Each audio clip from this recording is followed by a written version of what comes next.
నమస్కారం. సుమన్ టీవీకి స్వాగతం. అక్టోబర్ మాసం ద్వాదశ రాశుల వారికి జాతకరీత్యా ఏ రకంగా ఉండబోతుంది, నవగ్రహాల సంచారం ద్వాదశ రాశుల్లోని ఏ రకంగా జరుగుతుంది, దానివల్ల ఎలాంటి ఫలితాలు ఉంటాయి, అలాగే ఎటువంటి పరిహారాలను పాటించుకోవాలి, ఈ అంశాలను తెలియజేసేందుకు మనతో పాటు ఉన్నారు ప్రముఖ జ్యోతిష్య శాస్త్ర పండితులు, జ్యోతిష్య రత్న, జ్యోతిష్య చక్ర వైభవ నిపుణ డాక్టర్ రాళ్లపల్లి రవికుమార్ గారు. గురుగారు నమస్కారం. నమస్కారం. గురుగారు, మొదటగా ద్వాదశ రాశుల్లో నవగ్రహాల సంచారం ఎలా ఉందో తెలియజేస్తారా? శరదిందు సమాకారే పరబ్రహ్మ స్వరూపిణి వాసరాపీఠ నిలయే సరస్వతి నమస్తుతే. సుమన్ టీవీ ప్రేక్షకులకు నమస్కారం.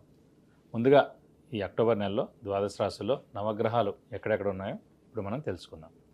ముందుగా రవి వచ్చి మనకి తులారాశిలో ఉన్నారు, అలాగే కుజుడు మనకి మిథున రాశిలో ఉన్నారు, అలాగే గురువు మనకి వృషభ రాశిలో ఉన్నారు, శని మనకి స్వస్థానమైన కుంభరాశిలో ఉన్నారు, అలాగే బుధుడు వచ్చి మనకి తులారాశిలో ఉన్నారు, అలాగే కేతు మనకి కన్యారాశిలో ఉన్నారు, అలాగే శుక్రుడు వచ్చేసి మనకి వృశ్చిక రాశిలో ఉన్నారు. ఈ నవగ్రహాల సంచారం అంతా కూడా మనకి ఈ అక్టోబర్ నెలలో ఇలా కొనసాగుతాయని చెప్పు. గురుగారు, మిథున రాశి వారికి ఈ అక్టోబర్ మాసంలోని గురు శని రాహుకేతువుల బలం ఏ రకంగా ఉంది, ఎటువంటి ఫలితాలను ఇస్తున్నారు వీళ్ళు? తప్పకుండా మిథున రాశి అనగానే మనకి మృగశిర 3-4 పాదాలు, ఆరుద్ర 1, 2, 3, 4 పాదాలు, పునర్వసు 1, 2, 3 పాదాలు, ఈ నక్షత్రాలన్నీ ఈ సమూహం అంతా మనకి మిథున రాశిలోకి వస్తుంది. ఇందాక చెప్పుకున్నట్టే ఫస్ట్ హార్డ్ వర్క్, అంటే మనకి రాశ్యాధిపతి ఎక్కడ ఉన్నాడు, రాశ్యాధిపతి అయిన బుధుడు పంచమ స్థానంలో బాగానే ఉన్నాడు, బట్ హార్డ్ వర్క్ బాగానే ఉంది. సో అదృష్టకారకుడు, యోగకారకుడు, లక్ ఫేవర్ చేసే గ్రహం అయిన శుక్రుడు, పంచమాధిపతి అయిన శుక్రుడు మటుకు 6వ స్థానంలో ఉన్నాడు. సో అదృష్టం అనేది ఈ నెలలు తక్కువగా ఉంటుంది, ప్రతిరోజు కాదు, ప్రతి ఏడాది అంతా కాదు, ఈ నెల మటుకు తక్కువగా ఉంది. ఎందుకంటే 6వ స్థానంలో ఉన్నాడు. 6, 8, 12 స్థానాలని దుస్థానాలు అంటారు. 6th హౌస్ అంటే debts, miseries, enemies. 8th house అంటే లాంగివిటీ, ఆయుష్, యాక్సిడెంట్స్. 12th హౌస్ అంటే ఖర్చు, నిద్ర.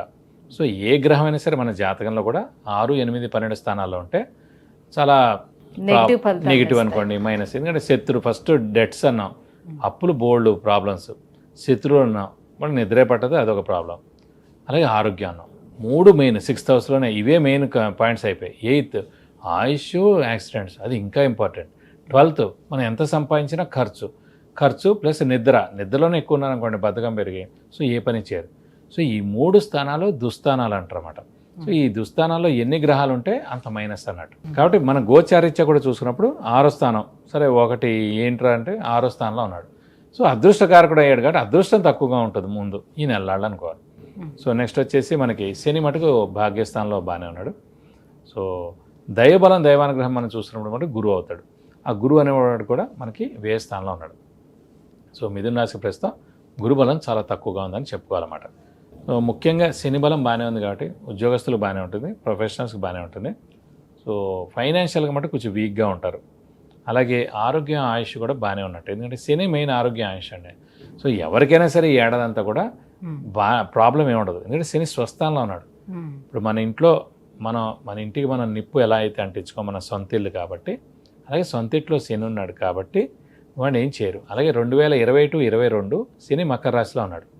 ప్రపంచం మొత్తం కరోనా వచ్చింది. సో కరోనా వస్తే కనుక చాలామంది చనిపోయారు ఆ దేశాల్లో, మన దగ్గర మటుకు డెత్ తక్కువగా ఉంది. సో ముఖ్యంగా అంటే శని మనకి స్వస్థానంలో ఉన్నాడు కాబట్టి మనకి అంత మేలే చేశాడు కానీ నష్టమే చేయలేదు. అందుగురించి ఏంటంటే శని ప్రస్తుతం కుంభరాశిలో ఉన్నాడు కాబట్టి ఆరోగ్య ఆయుష్కి అయితే ఏం ప్రాబ్లం ఉండదు. ఏళ్ళనాటి శని నడుస్తున్న వాళ్ళకి కొంచెం ప్రాబ్లం ఉంటుంది తప్ప మిగతా రాశుల వాళ్ళకి ఇంత ఇంపాక్ట్ ఉండదు. సో మిథున రాశి వారి మటుకు ఆరోగ్య ఆయుష్ బాగానే ఉంటుందని చెప్పుకోవాలి. నెక్స్ట్ వచ్చేసి వ్యాపారస్తులు ఏంటంటే గురువు చాలా ఇంపార్టెంట్. సో బుధుడు ఎంత బాగున్నా కూడా గురువు వ్యయంలో ఉన్నాడు ప్రస్తుతం. సో ఈ ఏడాదంతా కూడా నన్ను అడిగితే వ్యాపారస్తులు కొత్త వ్యాపారం స్టార్ట్ చేయకపోవడం ఉత్తమం, ఎక్స్పాన్షన్ జోలికి వెళ్ళకపోవడం ఉత్తమం, అలాగే క్రెడిట్స్ ఎక్కువగా ఇవ్వడం, ఎవరికైనా సరే ఇస్తే కనుక నష్టపోతారు. అప్పులు కూడా చాలా తక్కువగా ఇస్తే బెస్ట్. ఆచి తూచి అడుగులు వేయడం ఉత్తమం అన్నమాట వ్యాపారస్తులు చెప్పాలి. ఎందుకంటే గురువు చాలా ఇంపార్టెంట్ అండి. గురువు వ్యయ స్థానంలో ఉన్నాడు, ఖర్చు స్థానంలో ఆల్రెడీ ఉన్నాడు. గురువే ధనకారకుడు కూడా అయ్యాడు. ధనకారకుడైన గురువు వ్యయ స్థానంలో ఖర్చు స్థానంలో ఉన్నాడంటే మనం రూపాయి గురించి ఆలోచిస్తే 1000 రూపాయలు ఖర్చు అయిపోతూ ఉంటుంది అనవసరంగా ఏదో విధంగా. సో వ్యాపారస్తుల మటుకు వ్యాపారంలో మటుకు చాలా ఆచితూచి మెలగాలని చెప్పాలి. అలాగే ఫారెన్ టూర్ కానీ విజిట్స్ కానీ అవి ఎవరైనా ట్రై చేసుకుంటే మటుకు ఖచ్చితంగా వెళ్ళేందుకు అవకాశాలు ఎక్కువగా ఉన్నాయి. ఎందుకంటే శని చాలా బాగున్నాడు కాబట్టి. సో అయితే భాగ్యస్థానంలో ఉన్నటువంటి శని ఉద్యోగస్తులకి అలాగే విద్యార్థులకి ఫారెన్ ట్రిప్స్ ప్రొఫెషనల్స్ ఎవరైనా వెళ్ళాలనుకునే వాళ్ళకి బాగానే కలిసి వస్తుంది. ఖచ్చితంగా అండి. గురుగారు మరి గురుబలం తక్కువ అని అంటే ఎంత మటుకు ఉన్నట్టు వాళ్ళకి 50-50 చాయిస్ అన్నట్టుగా అంటే ఎలా ఇప్పుడు అలాగే ఉంటుంది? ఇందాక మనం రాశిలో ఉన్నాడు అన్నాం, వృషభ రాశి అది 50 అన్నట్టు. ఇప్పుడు వేలలో ఉన్నాడు, ఇది 25% అన్నట్టు అన్నమాట. అంతేనా? అంతే. 2, 5, 7, 9, 11 అయితే 90% అండి. 2, 5, 7, 9, 11లో ఉంటే కనుక 80% వేసుకోండి గురుబలం అన్నట్టు. స్వస్థానాలైన ధనస్సు కానీ గోచార రీత్యా 80% మనకి బాగుంది అని అన్నట్టుగా. 2, 5, 7, 9, 11లో ఉంటాయి. అయితే ధనస్సు రాశి కానీ మీనరాశి కానీ అయినప్పుడు అదే 2, 5, 7, 9, 11 అయ్యాయి అనుకోండి, అది స్వస్థానాలు కాబట్టి గురువుకి 90% గురుబలం అన్నట్టు. అదే కర్కాటక రాశిలో గురువు ఉన్నప్పుడు అది గురువు ఉచ్చస్థానం అవుతుంది కాబట్టి కర్కాటక రాశి అక్కడ 2, 5, 7, 9, 11 ఏ రాశి నుంచి అయినా గురువు అక్కడ ఉంటే కనుక అది 100% అన్నట్టు. సో ఇలా లెక్క పెట్టాలి. కానీ ఇదే జాతకంలో కూడా అలాగే ఉండాలి. ఒక్క 6, 8, 12 స్థానాల్లో లేకుండా ఇంకెక్కడున్నా కూడా 70% బలం అన్నట్టు. ధనస్సులో కానీ మీనంలో కానీ మన లగ్నం నుంచి ఉంటే కనుక జాతకంలో గోచారంలో అదే సార్ జాతకంలో మన original horoscope date of birth ప్రకారం 80% అన్నప్పుడు. అదే గురువు ఉచ్చస్థానంలో కర్కాటకంలో ఉన్నారనుకోండి, ఖచ్చితంగా 100% వాళ్ళకి దైవబలం దైవానుగ్రహం గురుబలం ఉన్నట్టు.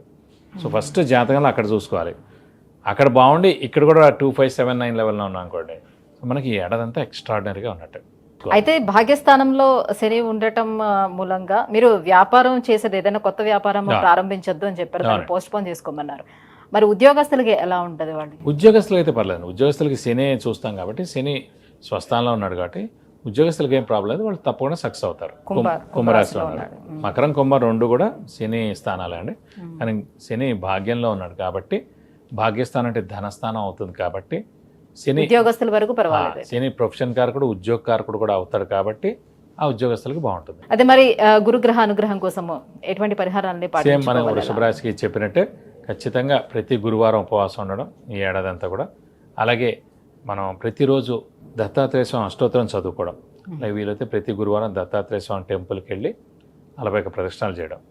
అలాగే వీలైతే కనుక ఒక్కసారి ఇంకా గురుబలం తక్కువగా ఉంది, ఏ పనులు జరగట్లేదు మటుకు ఖచ్చితంగా గురువుకి 16,000 సార్లు జపం చేయించి శనగపప్పు కేజీంపో ఒక yellow lungi 1000 rupees worth gold item దానం ఇస్తే కనుక దోషం మొత్తం తొలగిపోతుంది. వాళ్ళ జన్మ కుండలిలో గురువు ఉచ్చస్థానంలో ఉన్నా కూడా గోచార రీత్యా ఎఫెక్ట్ ఉంటుందా? గోచారీత్యా ఎఫెక్ట్ ఉంటుంది. అప్పుడు ఒకవేళ వాళ్ళ జాతకరీత్యా గురువు ఉచ్చలో ఉన్నాడండి, లేదంటే ధనస్సు మీనంలో ఉన్న స్వస్థానంలో ఉన్నాడండి, అదే కర్కాటకంలో ఉచ్చస్థానంలో ఉన్నాడు అనుకోండి, ఇప్పుడు గురుబలం గురువు వ్యయంలో ఉన్నాడు కాబట్టి గోచారీత్యా ఒక 50% హెల్ప్ చేస్తాడు. అక్కడ 100కు 100 ఉన్నాడు కాబట్టి ఇక్కడ 50 చేస్తాడు. అక్కడ నీచలో ఉన్నాడు అనుకోండి, అసలు 1% కూడా హెల్ప్ చేయడు. అక్కడ బలం బట్టి అక్కడ ఆల్రెడీ 6, 8, 12 స్థానాల్లో ఉన్నాడు లగ్నం నుంచి, ఇక్కడ 10% కూడా హెల్ప్ చేయరు. 6, 8, 12 కాకుండా నీకు ఎక్కడున్నా కూడా 30-40 చేస్తాడండి. ఉచ్చలో కానీ స్వస్థానంలో కానీ ఉంటే కనుక మన ఒరిజినల్ జాతకంలో ఇక్కడ వ్యయ స్థానంలో ఉన్నా కూడా 50% హెల్ప్ చేస్తాడు.